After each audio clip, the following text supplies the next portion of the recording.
ഭാര്യയും മക്കളുമൊക്കെ ഉണ്ടായിട്ടും 64-കാരന്റെ മൃതദേഹം ഏറ്റുവാങ്ങാൻ ആളില്ലാത്ത അവസ്ഥ. മൃതദേഹത്തിന് ചിതിയൊരുക്കിയത് ജില്ലാ പഞ്ചായത്ത് അംഗം ഇർഫാന ഇക്ബാൽ.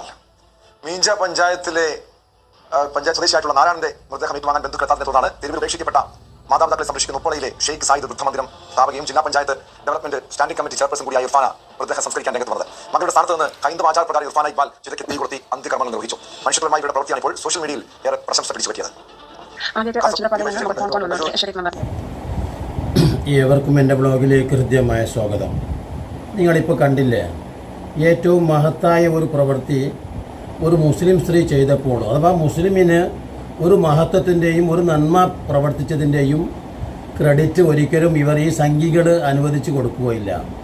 അതുകൊണ്ട് ആലോചിച്ച് നോക്കൂ നിങ്ങൾ. പക്ഷേ അതിൻ്റെ പേരിലൊക്കെ എത്രയെത്ര പഴി കേട്ടിട്ടുണ്ട്. AP കാന്തപുരം ഉസ്താദ് വരെ നിമിഷപ്രിയയുടെ കാര്യത്തിൽ പോലും അദ്ദേഹം ഈ വയോധികനായിട്ട് പോലും അദ്ദേഹത്തിൻ്റെ കഴിവുകളൊക്കെ ഉപയോഗപ്പെടുത്തിയിട്ടാണ് നിമിഷപ്രിയയ്ക്ക് വേണ്ടി രംഗത്ത് വന്നതും പ്രവർത്തിച്ചതും. അങ്ങനെ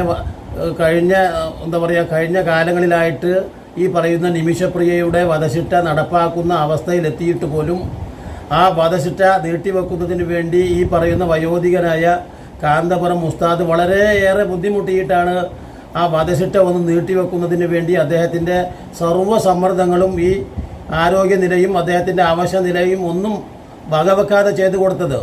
എന്നിട്ട് പോലും ഈ സംഘികൾ പറഞ്ഞ് കൂവിയത് എന്താണ് യഥാർത്ഥത്തിൽ?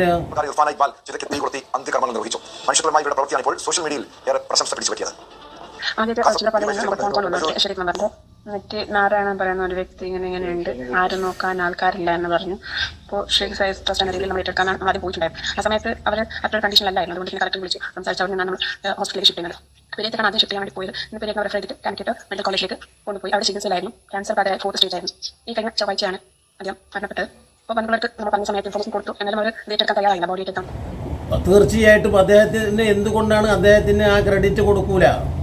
അദ്ദേഹം അത്രമാത്രം മഹത്വത്തിന് അർഹനല്ല എന്ന് സംഘികൾ പറയുന്നത്. അദ്ദേഹം മുസ്ലിമാണ്.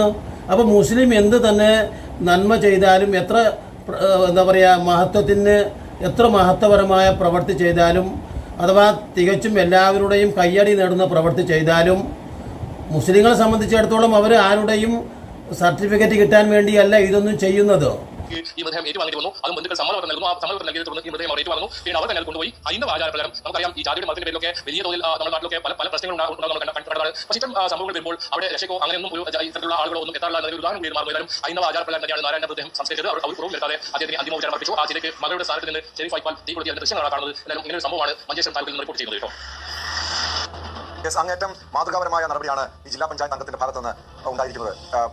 അവർക്ക് നാളെ പരലോകത്ത് ഇങ്ങനെ ചെയ്തില്ലെങ്കിൽ തങ്ങളുടെ ഉത്തരവാദിത്വം നിർവഹിച്ചില്ല എന്ന് സർവശക്തനായ അള്ളാഹു അവരോട് ചോദിക്കുമെന്ന ഒറ്റ വിശ്വാസത്തിൻ്റെ അടിസ്ഥാനത്തിലാണ് അവർ എന്തു ചെയ്യുന്നത്. അൽ ഈമാനുബിദുഹും വസബുഹൂന ശൂബത്തൻ ഫഅഫ്ദലുഹ ഖൗല ലാ ഇലാഹ ഇല്ലല്ലാഹ്. അഥവാ വഴിയിലൂടെ നടന്നു പോകുന്ന ജനങ്ങൾക്ക് പ്രശ്നങ്ങൾ ഉണ്ടാവരുത് എന്ന് കരുതിയിട്ട് വഴിയിൽ നിന്ന് മുള്ളുമാറ്റൽ പോലും ഈമാനിന് 70 ശാഖകളുണ്ട്. ആ ശാഖകളിൽ ഒന്നാണ് വഴിയിൽ നിന്ന് മുള്ളുമാറ്റൽ എന്ന് പോലും ആ പ്രവാചകൻ പഠിപ്പിച്ച അധ്യാപനത്തിൻ്റെ ഭാഗമാണ്. അതുകൊണ്ട് ആര് അവിടെ സംഘികളായാലും അവിടെ കൃസംഘികളായാലും അല്ലേ ചവിട്ടി അവരൊക്കെ ബുദ്ധിമുട്ടട്ടെ എന്ന നിലക്കല്ല ആരും ബുദ്ധിമുട്ടരുത്. അങ്ങനെ ഒരു ഒരു ഏകപക്ഷീയ ബോധത്തിൻ്റെ ഒരു പറ്റത്തിൻ്റെ അന്യായമായ ഒരു ചിന്താശക്തി പ്രകാശിപ്പിക്കുകയും പ്രോത്സാഹിപ്പിക്കുകയും ചെയ്യുന്നതല്ല യഥാർത്ഥത്തിൽ ഈ ഇസ്ലാം എന്ന് പറയുന്ന മതം. അല്ലാതെ നോക്കൂ, അതുകൊണ്ടാണ് തൻ്റെ പരിചയത്തിൽപ്പെട്ട ആ പറയുന്ന RSSകാരനായിട്ട് പോലും അദ്ദേഹം മരണപ്പെട്ടപ്പോൾ സംഘടനക്കാരും മക്കളും എല്ലാവരും കൈയൊഴിഞ്ഞപ്പോഴാണ് യഥാർത്ഥത്തിൽ ഈ പറയുന്ന മുസ്ലിമായ ഒരു സ്ത്രീ, അഥവാ മുസ്ലിം ലീഗുകാരി എന്നതിനല്ല പ്രസക്തി, മുസ്ലിമായ ആ സ്ത്രീ ആ രംഗത്ത് വന്നത് ഒരു പൊതുപ്രവർത്തക കൂടെയായിരുന്നു. അവർ രംഗത്ത് വന്നത് തനിക്ക് തൻ്റെ ഉത്തരവാദിത്തത്തിൻ്റെ ഭാഗമാണ് ഒരു ശവം, അത് ആരുടേതായാലും മറവ് ചെയ്യുക എന്ന വിശ്വാസം. അതുകൊണ്ടാണ് പ്രവാചകൻ 1400 കൊല്ലങ്ങൾക്ക് മുമ്പ് ആ പ്രവാചകൻ ശവത്തോട് പോലും കാണിച്ചിട്ടുള്ള മര്യാദയും മാന്യതയും DGP അലക്സാണ്ടർ സാർ പറയുന്ന ഒരു സംഗതിയുണ്ട്. കാരണം ഞങ്ങൾ ഇപ്പോഴും ഞങ്ങളുടെ തൊപ്പി പോലീസുകാർ ഒരു ശവം കണ്ടാൽ തലയിൽ നിന്ന് താഴ്ത്തിക്കൊണ്ട് ആ ശവത്തെ ബഹുമാനിക്കുന്ന പ്രവൃത്തി ആ പ്രവാചകൻ്റെ അധ്യാപനത്തിൽ നിന്നാണെന്ന് അലക്സാണ്ടർ ജേക്കബ് സാർ പോലും പറയുന്നത്. എന്താണ് കാരണം? ആലോചിച്ച് നോക്കൂ, ആ പ്രവാചകന്റെ ഉത്കൃഷ്ടമായ ആ പ്രവർത്തനത്തെ ശ്ലാഘിച്ചുകൊണ്ടും മാതൃകയാക്കിക്കൊണ്ടുമാണ് അദ്ദേഹം അത് പറയുന്നത്. അപ്പോൾ സംഘികൾക്കല്ലാതെ, ഞാൻ ആലോചിച്ച് നോക്കൂ, ആരാലുമില്ലാതെ 2 ഭാര്യമാരുള്ള, ആരും തിരിഞ്ഞു നോക്കാത്ത ആ പറയുന്ന RSSകാരനായ വ്യക്തി മരിച്ചിരിക്കുന്നു. പക്ഷേ തൻ്റെ ബാധ്യതയാണ് തനിക്ക് ഒരു സർട്ടിഫിക്കറ്റും കിട്ടുക എന്നത്, തനിക്ക് എന്തെങ്കിലും രീതിയിലുള്ള മഹത്വം ചാർത്തി കിട്ടുക എന്നതായിരുന്നില്ല ആ മുസ്ലിം യുവതി, ആ മുസ്ലിം സ്ത്രീ ചിന്തിച്ചത്. അവിടെ തൻ്റെ പക്ഷം എന്ന് പറയുന്നത് ഒരു നീതിയുടെ പക്ഷമാണ്, ഒരു മനുഷ്യത്വത്തിൻ്റെ പക്ഷമാണ്. അപ്പോൾ ആരും തിരിഞ്ഞു നോക്കാതെ കിടക്കുന്ന ആ വ്യക്തിക്ക് വേണ്ടി അതുപോലെ പല സേവനങ്ങളും ആ സ്ത്രീ ചെയ്തിട്ടുണ്ട്. ഞാൻ പറയുന്നത് അത് മാത്രമല്ല, ഇത്തരത്തിൽ മുസ്ലിങ്ങൾ യാതൊരു ക്രെഡിറ്റും ഞാൻ നേരത്തെ പറഞ്ഞതുപോലെ ഒട്ടനേകം സംഘികളാണോ മുസംഘികളാണോ എന്നൊന്നും നോക്കാതെയാണ് എം.എ. യൂസഫ് അലി സാറ് മനുഷ്യന്മാരെ സഹായിക്കാറുണ്ട്. അതെന്തുകൊണ്ടാണ്? അദ്ദേഹത്തിന് ബിസിനസ്സുകാരനാണ്. അദ്ദേഹം പറയുന്നുണ്ട്, എൻ്റെ പ്രവാചകൻ എന്നെ പഠിപ്പിച്ച അധ്യാപനത്തിൻ്റെ ഭാഗമായിട്ടാണ് ഞാൻ ഈ ബിസിനസ് തന്നെ തുടങ്ങിയത്. ആ ബിസിനസ് ഒട്ടനേകം അല്ലേ, ഒരു നേരം അന്നത്തിന് മുട്ടിയിരുന്ന ആളുകളെ മുഴുവനും കൊണ്ടുപോയി അവിടെ ജാതി നോക്കിയിട്ടില്ല, മതം നോക്കിയിട്ടില്ല. നിങ്ങളൊന്ന് പരിശോധിച്ച് നോക്കൂ. ഒട്ടനേകം രാജ്യങ്ങളിൽ എൻ്റെ ലുലു സെൻ്ററുകൾ പ്രവർത്തിക്കുന്നുണ്ട്. അവിടെ ഞാൻ ആരെയും ജാതിയുടെയും മതത്തിൻ്റെയും പേരിൽ അവിടെ ആരെയും ജോലിക്ക് നിയോഗിച്ചിട്ടില്ല. മറിച്ച് അവിടെ ആ ജോലിക്ക് പറ്റുന്നവനാണോ എങ്കിൽ മാത്രം ആ ജോലി കൊടുക്കും. പ്രത്യേകിച്ച് പാവങ്ങൾ ആ അർഹിക്കുന്നുണ്ടെങ്കിൽ അവിടെ ജാതിയും മതവും നോക്കാതെ. എന്ന് പറഞ്ഞാൽ അത് ഈ പ്രവാചകൻ്റെ അധ്യാപനത്തിൽ നിന്നാണ്. ആ പ്രവാചകൻ ആരെയും, ആ പ്രവാചകൻ്റെ കാലക്കാരായ ഇതര വിഭാഗങ്ങളുമായി നല്ല ബന്ധം പുലർത്തിയിരുന്ന വ്യക്തിത്വമാണ് ആ പ്രവാചകൻ എന്ന് ലോകം സമ്മതിച്ചിട്ടുണ്ട്. തനിക്ക് എന്തെങ്കിലും രീതിയിലുള്ള നിർബന്ധം ചെലുത്തിക്കൊണ്ട് തൻ്റെ പ്രിയപ്പെട്ട അല്ലേ ആ വയോധികനായ ആ അബൂ താലിബിനെ വിശ്വാസത്തിൽ കൊണ്ടുവരാമായിരുന്നു. അതുപോലെ തന്നെ പല ആളുകളെയും താൻ ഒരിക്കലും അവരെ വിശ്വാസത്തിൽ കൊണ്ടുവരാനല്ല ശ്രമിച്ചത്. മറിച്ച് മനുഷ്യൻ എന്ന നിലയ്ക്ക് അവർക്ക് ചെയ്യേണ്ട എല്ലാവിധ കടമകളും ബാധ്യതകളും ഒരു വിശ്വാസി എന്ന നിലയ്ക്ക് ജാതി നോക്കാതെ മതം നോക്കാതെ ചെയ്യേണ്ടത് തൻ്റെ മതവിശ്വാസത്തിൻ്റെ ഭാഗമാണ്.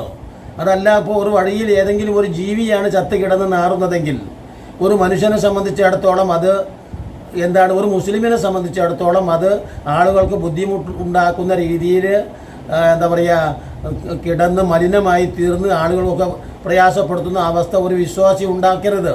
ആ വിശ്വാസി അതിനെ മറവ് ചെയ്യുന്നതിന് ഒരു സാഹചര്യം ഉണ്ടാക്കണം. അതാണ് ആ ദീൻ പഠിപ്പിക്കുന്നത്. അപ്പോൾ അതിൻ്റെ ഭാഗമായിട്ട് ഈ പറയുന്ന മുസ്ലിം സ്ത്രീ ആ യുവതി ചെയ്തതോടുകൂടെ എല്ലാ നിലയിൽ നിന്നും വന്നു കഴിഞ്ഞു. എന്ത് മഹാമോശമായിട്ട് അത് അവരെ പ്രോത്സാഹിപ്പിച്ചില്ല എങ്കിലും വേണ്ട, അവരെ കുത്തുവാക്കുകൾ കൊണ്ട് എന്തിന് വേദനിപ്പിക്കുന്നു? ആലോചിച്ച് നോക്കൂ. അതുകൊണ്ടാണ് ഞാൻ ഈ വാർത്ത തുടക്കത്തിലെ നിഷ്പക്ഷമായി കൊണ്ടുവന്ന ഒരു പത്രത്തിൻ്റെ വാർത്ത അല്ലെങ്കിൽ ഒരു ചാനലിൻ്റെ വാർത്ത, അതാണല്ലോ കൂടുതൽ വിശ്വാസ ആയിട്ടുള്ള വാർത്ത. അതോടൊപ്പം തന്നെ രാഹുൽ ഈശ്വറിനെ പോലെയുള്ള ആളുകൾ വ്യക്തമായിട്ട് അത് വ്ലോഗ് ചെയ്തിട്ടുണ്ട് അന്നേ ദിവസം തന്നെ. കാരണം അത് ആ മുസ്ലിം യുവതിയുടെ ഇടപെടൽ ഉണ്ടായിരുന്നില്ല എങ്കിൽ ആ മുസ്ലിം യുവതി അത് ഇടപെടാൻ ബാധ്യസ്ഥയായത് അതുകൊണ്ടാണ് ഞാൻ പറഞ്ഞില്ലേ, ഒരു ജൂത വ്യക്തി ആ ജൂതൻ്റെ മയ്യത്ത് കൊണ്ടുപോകുമ്പോൾ പോലും ആ പ്രവാചകൻ എഴുന്നേറ്റ് നിന്ന് കണ്ണുനീരൊഴുക്കി എന്ന് പറയുന്നത് ആ ജൂതൻ ഇന്ന് വരെ നമ്മോട് കൂടെ ജീവിച്ചിരുന്ന ഒരാളാണ്. അപ്പോൾ അദ്ദേഹം ഇപ്പോൾ മറ്റൊരു ലോകത്തിലേക്ക് യാത്ര തിരിക്കുകയാണ്. അതിൻ്റെ ഒരു സങ്കടമാണ് യഥാർത്ഥത്തിൽ ആ പ്രവാചകൻ പറയുകയും ചെയ്തിട്ടുണ്ട്. ഒട്ടും മടിച്ചിട്ടില്ല. ഞാനൊരു റസൂലുണ്ടായിട്ട്, ഞാനൊരു ദൈവദൂതനുണ്ടായിട്ട് ഞാൻ അദ്ദേഹത്തിന് പറഞ്ഞു കൊടുത്തിട്ടുണ്ട്, അദ്ദേഹം ഇന്ന മതത്തിൽപ്പെട്ടവനാണ്, അതുകൊണ്ട് തന്നെ അദ്ദേഹം ദൈവത്തിൻ്റെ കോപത്തിന് പാത്രമാവട്ടെ. ഒരിക്കലും ആ പ്രവാചകൻ അങ്ങനെ ചിന്തിച്ചിട്ട് പോലുമില്ല. അതുകൊണ്ടാണ് ആ പ്രവാചകൻ സങ്കടത്തോടെ കണ്ണീരൊലിപ്പിച്ച് പറഞ്ഞത്, ഞാനൊരു പ്രവാചകനുണ്ടായിട്ട് മോശയുടെയും യേശുവിൻ്റെയും പിൻഗാമിയായി ഞാൻ വന്നിട്ട് എന്നെ ആ ജൂതൻ വിശ്വസിക്കാതെ ഇരുന്നു എന്നതുകൊണ്ട് എനിക്കൊരു നഷ്ടവും വരാനില്ല. ഞാൻ ആ ജൂതന് എത്തിച്ചു കൊടുത്തിട്ടുണ്ട് ഈ സന്ദേശം. പക്ഷേ അദ്ദേഹം അത് വിശ്വസിച്ചില്ല, സ്വീകരിച്ചില്ല. അതുവഴി അദ്ദേഹം ഇപ്പോൾ വളരെ വേദനാജനകമായ നരകാഗ്നിയിലേക്ക് പോകുന്നു എന്ന് ഒരു വിഷമം എന്നെ വല്ലാതെ വേദനിപ്പിച്ചു എന്ന് ആ പ്രവാചകൻ അവിടുത്തെ അനുയായികളോട് പറയുന്നുണ്ട്. ആലോചിച്ച് നോക്കൂ. അപ്പോൾ ഒരു വിശ്വാസിയുടെ മനസ്സ് എന്ന് പറയുന്നത് മറ്റുള്ള ഇതര വിശ്വാസികളൊക്കെ ദൈവകോപത്താൽ പെട്ട് കരിഞ്ഞുണങ്ങി പോകണമെന്നല്ല, മറിച്ച് ദൈവത്തിൻ്റെ അനുഗ്രഹത്തിന് പാത്രമായി ആ ദൈവത്തിൻ്റെ ഏറ്റവും വലിയ അനുഗ്രഹം എന്ന് പറയുന്ന സ്വർഗത്തിന് അവകാശിയായി എല്ലാവരും മുന്നോട്ട് പോകണം. അതാണ് അദ്ദീനു അൻ നസീഹ. പരിശുദ്ധമായ ഓരോ ദൈവദൂതന്മാരുടെയും മനസ്സ് തീർച്ചയായിട്ടും ഗുണകാംക്ഷയുടേതാണ്. ശുഭപ്രതീക്ഷയുടെയും ഗുണകാംക്ഷയുടെയും മനസ്സ് മാത്രമാണ് ഓരോ ദൈവദൂതനും സൂക്ഷിക്കുന്നത് മനസ്സിൽ. അതുപോലെ തന്നെ ആ ദൈവദൂതൻ്റെ അനുയായികളായ മുസ്ലിങ്ങളും അങ്ങനെയാണ്. അവരൊരിക്കലും ഒരു സർട്ടിഫിക്കറ്റിന് വേണ്ടി, എന്തെങ്കിലും ഒരു പ്രോത്സാഹന സമ്മാനത്തിന് വേണ്ടിയോ, അല്ലെങ്കിൽ പക്ഷേ ആളുകൾ ഇത് കണ്ടപ്പോൾ കൂടുതൽ വളരെ മാന്യമായ രീതിയിൽ അതിന് താഴെ കമൻറ്റ് ചെയ്തു. ഇതോടുകൂടെ സംഘിസങ്കേതം ഇറങ്ങി അവർ എത്രത്തോളം ആ സ്ത്രീയെ വഷളാക്കാമോ, ആ സമുദായത്തെ മോശപ്പെടുത്താമോ അതിനു വേണ്ടി അങ്ങേയറ്റം ശ്രമിക്കുകയും, ആലോചിച്ച് നോക്കൂ, അവരുടെ ആ പ്രവൃത്തി തന്നെ വളരെ മോശമായി. അതിൽ വർഗീയത ആരോപിച്ചു, ഭീകരത, ജിഹാദി ബന്ധം ആരോപിച്ചു. ഇനിയൊന്നും എനിക്ക് ഇതിലേക്ക് ഇടപെടേണ്ടിയിരുന്നില്ല എന്ന് ആ മുസ്ലിം സ്ത്രീയുടെ മനസ്സ് വേദനിച്ച് ചിന്തിക്കുമാർ ഒരവസ്ഥ ആ സ്ത്രീക്കുണ്ടാക്കി. ഈ പറയുന്ന സംഘികളും മുസംഘികളും എല്ലാവരും കൂടെ ആലോചിച്ച് നോക്കൂ നിങ്ങൾ. ഇതാണ് നമ്മുടെ നാടിൻ്റെ ഏറ്റവും, അഥവാ സംഘി കുറഞ്ഞ ആളുകളെ സംഘികളുള്ളൂ എങ്കിലും ആലോചിച്ച് നോക്കൂ, ആ സംഘികളുടെ വിഷം അതിശക്തമാണ്. രാജ്യത്ത് മുഴുവനും പടർന്ന് ഈ പറയുന്ന വിഷലിപ്തമായ ഒരു തെറ്റിദ്ധാരണയുണ്ടാക്കി. അഥവാ ഇങ്ങനെ അതാണ്, ഇനി ഒരിക്കലും ഒരു മുസ്ലിം ഒരു നന്മയും ചെയ്യരുത് എന്ന് പറയുന്ന ഒരവസ്ഥയിലേക്ക് എത്തി. അതുകൊണ്ടാണ് ഒരു സഹോദരൻ യഥാർത്ഥത്തിൽ ഇതിനെക്കുറിച്ച് ഒരു വീഡിയോ പോലും ചെയ്തിട്ടുണ്ട്. മുസ്ലിങ്ങളെ, ഇതാ നിങ്ങൾ കണ്ടോളൂ, നിങ്ങൾ എന്ത് തന്നെ ചെയ്താലും ഈ പറയുന്ന ആളുകൾ നിങ്ങൾക്ക് തരാൻ പോകുന്ന സർട്ടിഫിക്കറ്റ് ഭീകരതയുടെയും വർഗീയതയുടെയും വളരെ മോശപ്പെട്ടതിൻ്റെയും ആയിരിക്കും. അതുകൊണ്ട് നിങ്ങൾ ഇതിലേക്കൊന്നും ഇടപെടാതിരിക്കുകയാണ് നല്ലത് എന്ന് ഒരു ഹിന്ദു സഹോദരൻ്റെ വ്ളോഗ് പറയുന്നത് അതാണ് എന്ന് പറഞ്ഞുകൊണ്ട് ഇനിയും നല്ല നല്ല വീഡിയോകളുമായി നിങ്ങളെ കണ്ടുമുട്ടുന്നത് വരെ നിങ്ങൾക്ക് നന്ദി.